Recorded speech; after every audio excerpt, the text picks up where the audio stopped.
بسم الله الرحمن الرحيم الحمد لله رب العالمين والصلاة والسلام على نبينا محمد وعلى آله الطاهرين وعلى أصحابه الطيبين. En el nombre de Allah, el misericordioso, el clemente, que la paz y las bendiciones sean con nuestro amado profeta Muhammad, con su familia y con sus compañeros. Bien, vamos a seguir con este tercer capítulo sobre la sexualidad en el Islam. Únicamente volveros a recordar de que tenéis acceso en la página de Facebook Eventos Islámicos, y también yo la pondré en mi Facebook. Tenéis acceso a un link directo que os llevará a un formulario a través de internet, y que es totalmente anónimo, es decir, que cualquiera de vosotros o de vosotras que queráis realizar cualquier tipo de pregunta sobre el tema de la sexualidad en el Islam, pues lo podéis hacer de manera totalmente anónima. Únicamente uno pues pone un apodo o una seña o un nombre que se invente, no hace falta que se ponga su nombre real, y pone en torno a la edad que tiene, si es hombre o mujer, y realiza la pregunta que sobre la que quiere saber o la quiere tener una respuesta sobre este tema. Y como he dicho en el capítulo anterior, hay preguntas que se irán respondiendo casi ellas por sí mismas, porque son cosas que vamos a ir tratando. Y luego ya hay preguntas que son más particulares, o son más que tienen, digamos, una situación más concreta, y que también serán respondidas cuando tengan relación con el tema sobre el que va la misma pregunta, ¿no? Entonces, en este caso, únicamente deciros que a lo mejor si no respondo en este capítulo, o unos que les sigan, no es que porque no vaya a responder, sino que no estoy a la espera de que cada pregunta, como he dicho, se vaya respondiendo por sí misma, como ya veréis, porque vamos a tratar muchos temas. Y como se suele decir, no vamos a dejar nada sin tocar sobre este asunto, porque es un tema, como he dicho en el capítulo introductorio, desgraciadamente en muchos ámbitos, en muchos aspectos dentro de nuestra propia comunidad musulmana, es un tema tabú, y que se tiene que hablar, y que se tiene que enseñar, y se tiene que mostrar tal y como es, del mismo modo que se enseña a hacer el salah, que se enseña a hacer la ablución, que se enseña a dar el zakat, la zaki, se enseñan muchas otras cosas, y esta, es decir, la práctica de la sexualidad humana es una cosa que se debe conocer, sobre todo cuando, y así lo veremos, todas las aleyas del Corán, todos los relatos coránicos y muchos textos del hadith que nos enseñan de la importancia en que conozcamos cómo deben ser nuestras disposiciones prácticas en lo relativo a la sexualidad, es decir, a nuestra práctica sexual, porque cuando estamos hablando de la sexualidad no solo estamos hablando desde esa práctica sexual dentro de un matrimonio legal, es decir, entre el hombre y la mujer, sino también en qué cosas podemos hacer en nuestra práctica sexual, o qué cosas podemos hacer sexuales que sean haram, que sean ilícitas, y que además ello nos comporte el recibir, si no es en esta vida, en la otra, en el día del juicio, tal y como nos enseña así el Islam, de que vamos a ser juzgados por todas nuestras obras. Y en este caso hay muchos textos que nos hablan sobre todo de el calado que va a tener ciertas obras que son dentro del Islam ilícitas, dentro de la sexualidad, y que realmente van a recibir unas penas bastante fuertes, por así hablar, digamos, de una forma rápida y temprana. Entonces, si ya sabemos por los textos del Corán, si ya sabemos por los textos del hadith que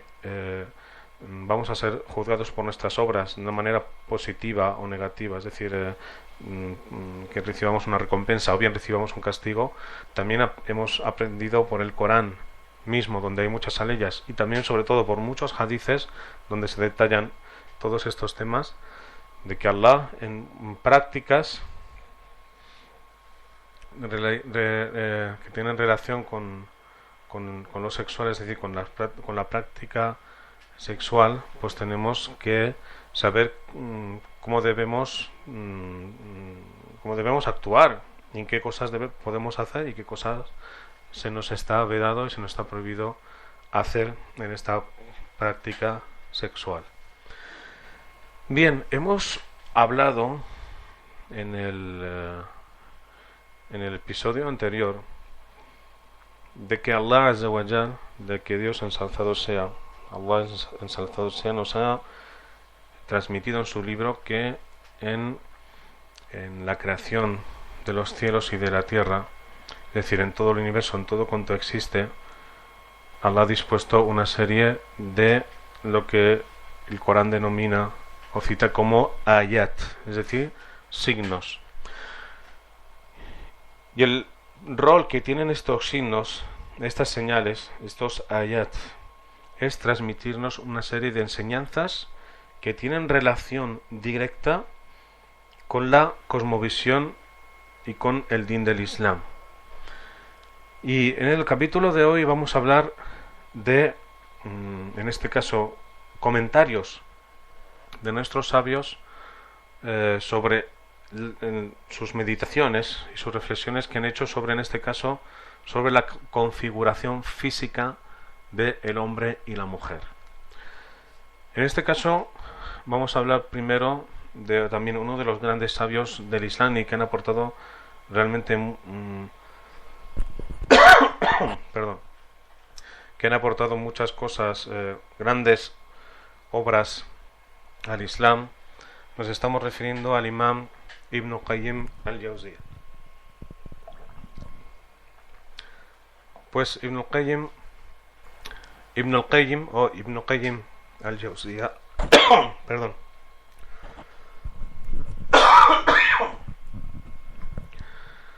Pues Ibn Qayyim al-Jawziyya, en uno de sus libros que se llama Miftah Dar as-Sa'ada, es decir, la llave de la morada de la felicidad, donde habla sobre muchos temas. Uno de los temas que habla Ibn al-Qayyim es de que uno de los temas que Ibn al-Qayyim trata en este libro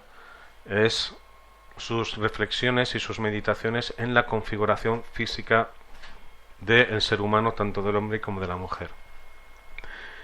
Y hay un apartado donde es un poco escueto, pero realmente es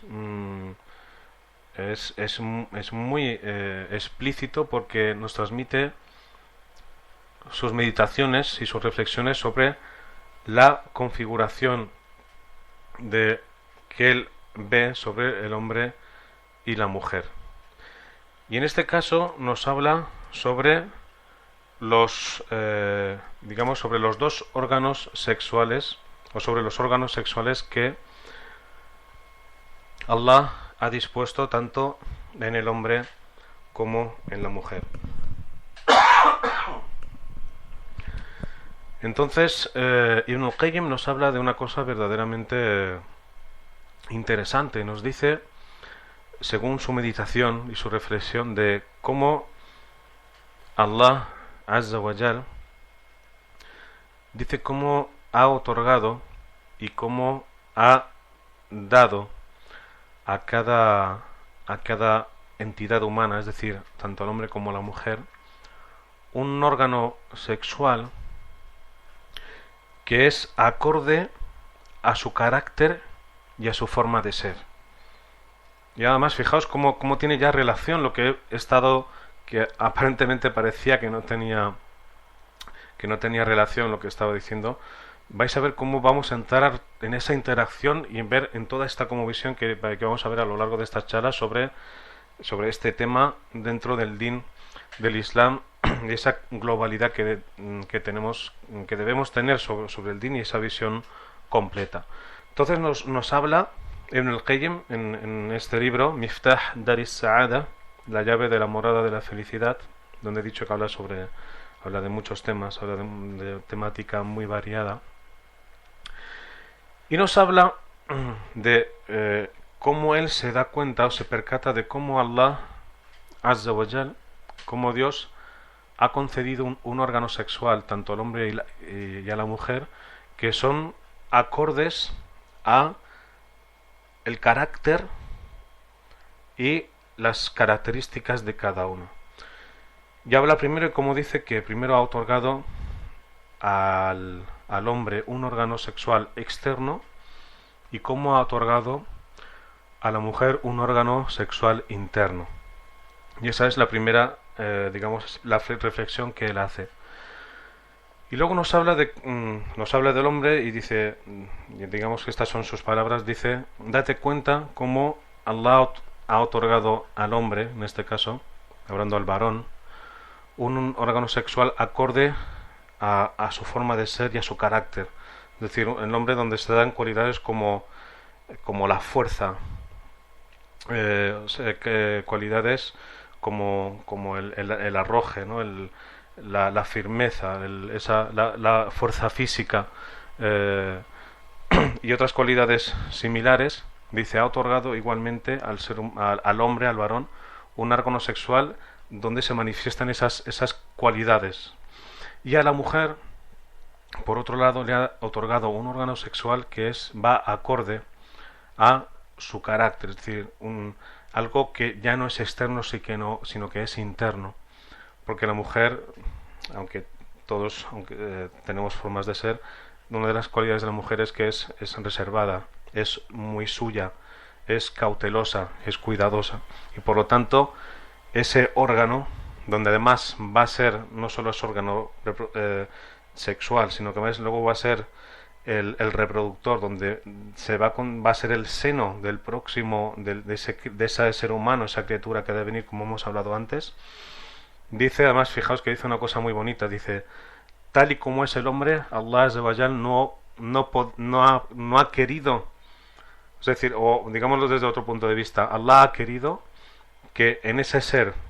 que se caracteriza por ser una persona cautelosa, cuidadosa, reservada, que mira las cosas muy bien y que cuida muy mucho lo suyo, dice, no podía ser otra entidad que no sea la mujer, porque la mujer se dan en ellas estas cualidades de una manera muy manifiesta. Por lo tanto, ha hecho de ese órgano, lo ha hecho interno y que únicamente lo muestra y lo da a quien realmente ella piensa que es digno de ello, y eso también es uno de los signos de Allah. Y además va a ser de las dos identidades humanas, es decir, el hombre y la mujer, ella va a ser quien mejor va a cuidar de esa criatura, porque es cautelosa, son palabras de Ibn al-Qayyim, cuidadosa, reservada y que cuida muy mucho de lo que es suyo. Y quien realmente conoce a la mujer cuando es madre ve que realmente se dan esas cualidades en la mujer, ¿no? De que incluso por el fitra que Allah ha otorgado a la mujer incluso es capaz de dar su vida por su criatura, ¿no? Y eso es una misericordia que Allah ha dispuesto en el ser de la mujer. Entonces, fijaos en estas reflexiones que nos transmite Ibn al-Qayyim sobre, fijaos que estamos hablando de cosas que a lo mejor en otras culturas como la nuestra, la europea, se piensa que esto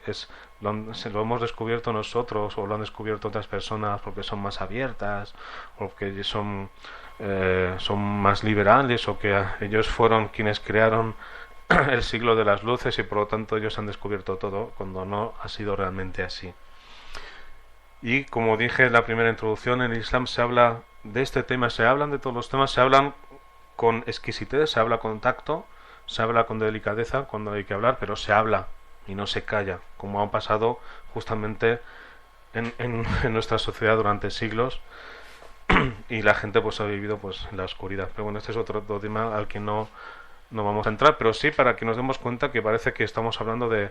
cosas modernas cuando estamos hablando de cosas que se han hablado hace siglos, ¿no?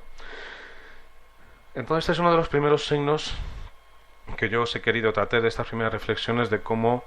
digamos, un poco resumen, ¿no? Lo que he querido decir, de lo que nos transmite Ibn al-Qayyim, que Allah ha otorgado un órgano sexual tanto al hombre como a la mujer acorde a sus virtudes y acorde a su naturaleza y acorde a su carácter. Es decir, si uno es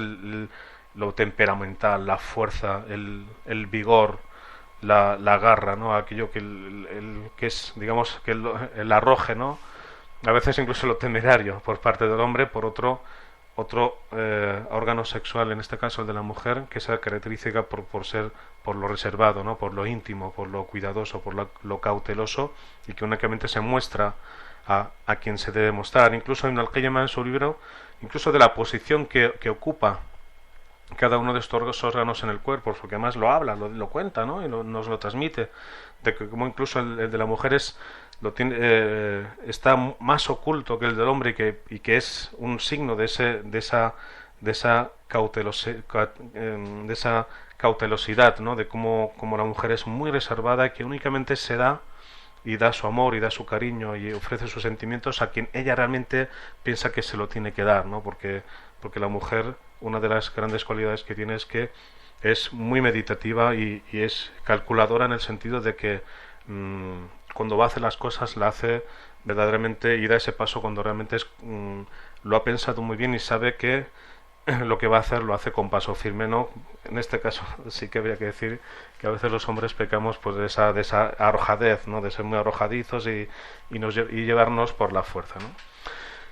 Entonces bien, este es el primer esos primeros comentarios sobre esos signos de los que hemos hablado en el capítulo anterior de la creación, es en este caso en el propio ser humano, y que tienen que ver con la sexualidad. Bien, también hemos hablado en el capítulo anterior de las palabras del imam Abi Hamid al-Ghazali, que no esté complacido con él, cómo habla de esa fitra, de esa esencia primera, de esa esencia natural de que tiene el ser humano y que se van manifestando incluso ya desde muy pequeños, que es esa atracción entre el hombre y la mujer, tanto física como sentimental y también espiritual. Entonces, como he dicho, lo que hace el Islam es enseñar al ser humano a guiar esa sexualidad, a guiar su vida. No viene a taparla, ni a reprimirla, ni a que la ahoguemos, sino a que le demos su camino y que le demos su salida, porque la tiene que tener, y Allah ha dispuesto esas cosas porque las ha hecho para darle una utilidad, y para eso está en nuestro cuerpo. Pero Allah, a través de la revelación, nos enseña cuál es el camino que debemos de tomar para que, en este caso, la sexualidad, como muchas otras cosas dentro de nuestra vida, confluyan por un camino pues de estabilidad, de equilibrio, ¿no? Y al final todo eso nos va a atraer y nos va a conducir a que tengamos una vida, como se suele decir, realmente feliz dentro de este equilibrio y dentro de esta estabilidad. De aquí vamos a partir ya a ese ser humano, a esa existencia que ya existe. Y vamos a hablar de una de las primeras cosas que se hace en este caso, más concretamente con el niño varón, que es un tema conocido por todos y que además va a tener su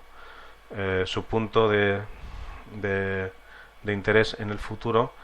porque estamos hablando de la práctica de la circuncisión. Entonces, dentro del Islam es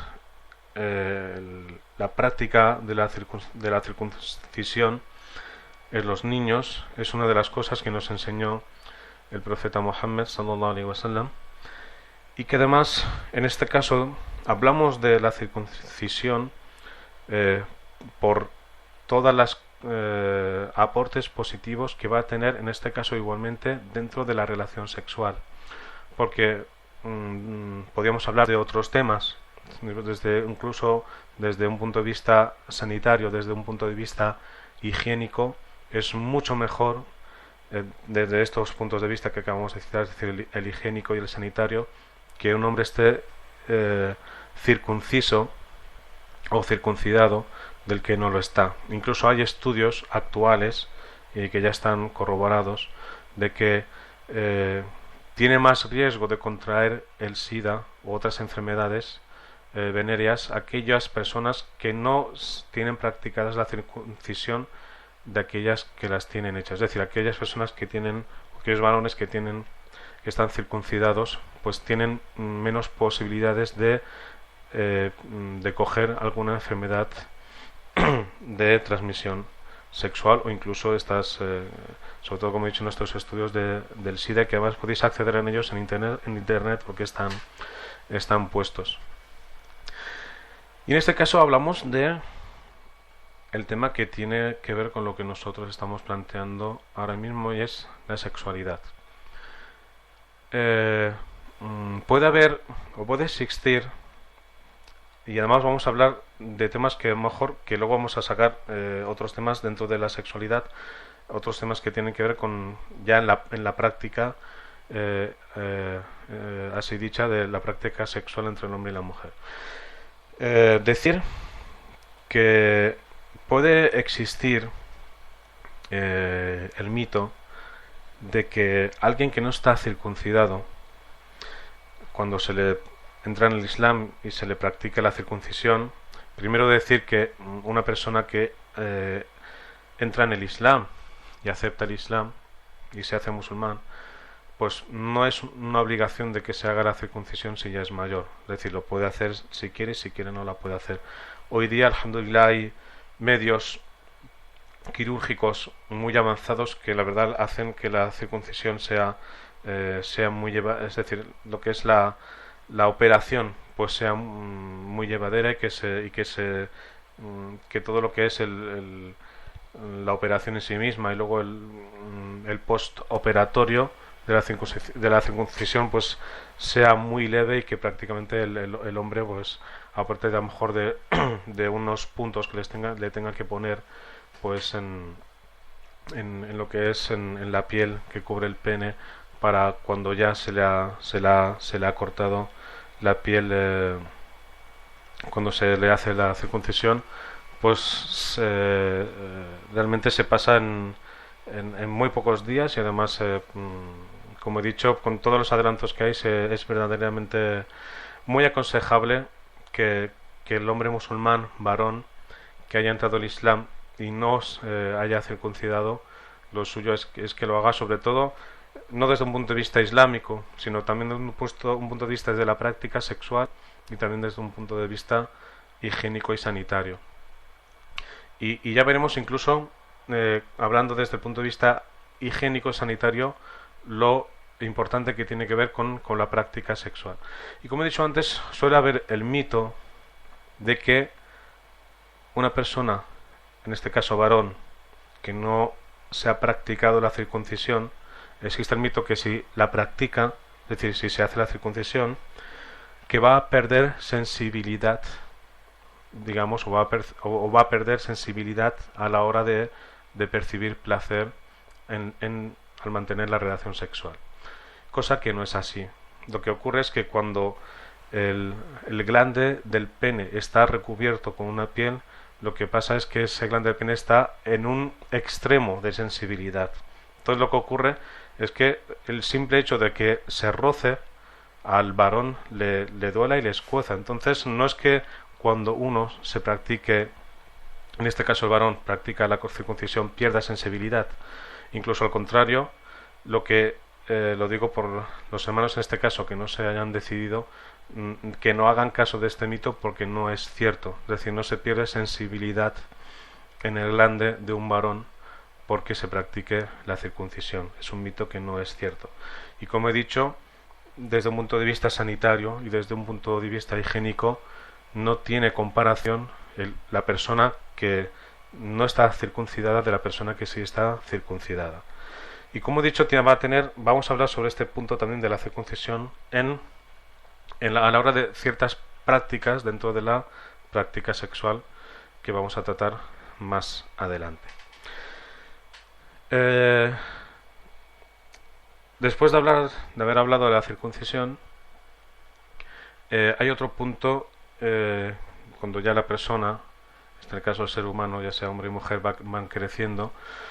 un punto donde el profeta Muhammad sallallahu alaihi wasallam nos enseña